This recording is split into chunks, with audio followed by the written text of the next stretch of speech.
Hi, this is Bill. So, in our previous demonstrations and your learnings, we have gone through quite a few. So, we went to like client scripts to learn about UI policies, catalog UI policies, business rules, and now we are moving forward to the APIs, objects, and the actual coding in ServiceNow. And in this lesson, we'll talk about the glide system. So the glide system API is a collection of methods, right? So it executes on the server side. And since it is server side, we will be using business rules in our example.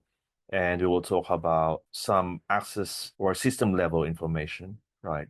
Talking about login user, system, date and time, to name a few.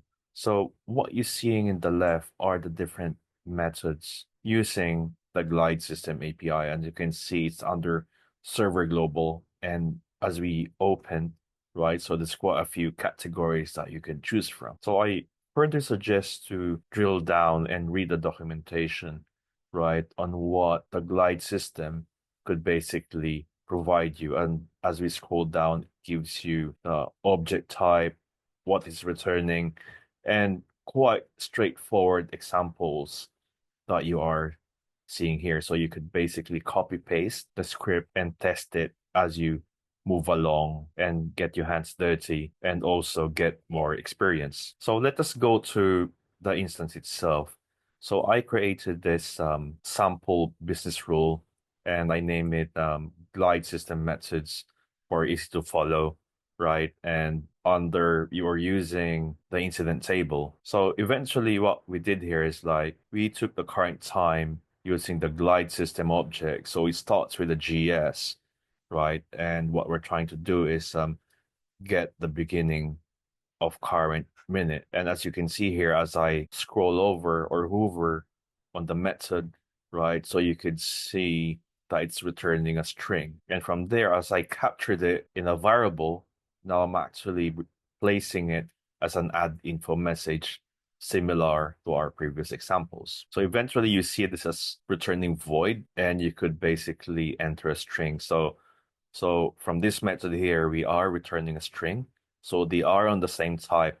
So basically it will run as expected. So when to run it, so what we did is like we did an after rule. And so after insert, then this script is going to run. So insert mean we need to create something first. So now to be able to do that, let us move forward to an incident.list to see the example. Let's create a new one on the upper right. So this pop-ups is basically coming from the old scripts that we created. And if you've been following along, you can basically disable them so it will not confuse you as you follow on the exercises. So now let us use able tutor, right, as a caller, and let's have someone to be assigned to since they are required fields. And our goal is to basically get the current date time, right? And add this info message. So what you can see there, so this is what we managed to do is grab a system information and display it as an add info message. So now let us delete this record, right? So we will not be bombarded with sample records. And let us go back to the business rule and provide more examples. Okay, as we go back to the business rule, so let us have an if statement and let's use the gs.hasRole, right? So as you can see, as we type in gs dot, then all the methods from the glide system or system information will be available for you, right? And let's have hasRole. So as you can see, it returns a Boolean, right? And you need to enter a parameter of type string, right? So let's do that. And let's make it a very simple one, ITIL, right? So basically, the person who's logged in has role ITIL. So that if it's true, then do this, right? So let's have a gs.addInfo message. So let's do a get, right? So let's get probably get. So as you can see, there's quite a few examples, right? You can get date formats, right? And quite a few get current scope name, right? So all about the system, but our example at the moment is like get user. So let's go to get user. So we have, as you can see, gs.getUser, no parameters being passed, and it's returning of type glide user. So let's do that. So I just press a tab and let's put a semicolon for readability. So, and let's have like some meaning on into it. So like, let's say this is a user from get user, right? And let's concatenate it accordingly. Go to the next line and let's do another print, right? Get add info message. And so let's do another get, like get username. And you can see it returns string of type string, right? And let's do a semicolon. So let's have a print again. And let's say this is the logged in username. So and let's do concatenation. So let's do it quite simple, right? So let's do an else, right? So let's do an else here. So let's say, so if it doesn't have a role of ITIL, so let's do have like an add info message.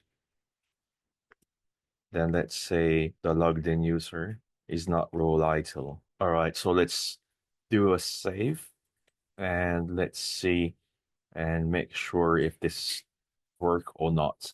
So let's just go back to the incident.list and let's create a new one. And of course, let's add a caller. So let's do able for now. And let's add an assigned to. Let's put Adam there. And let's make it simple. Let's right click and save. So as you can see here that it managed to print the username and the logged in user. So I strongly suggest to get your hands dirty and get familiar of the GlideSystem API. And it's quite powerful, right? So the perspective here is like anything that you need to know or understand from the system to be able to achieve your goal or your process, can be a business process or technical process, right? Which is involving the system, right? Then this is something that you can utilize. And I'd like to take note that there is a date time object that you could basically use. So this is different from JavaScript, right? So meaning the now date time is getting the information from the ServiceNow system in comparison to the JavaScript date time object, right? It's more of like your computer settings or your browser settings, right? So anything which has something to do with ServiceNow system information, then this is what we will recommend for you to use. Thank you so much, and I hope you find it appealing. Please do not forget to like and subscribe. I'll see you in my next video.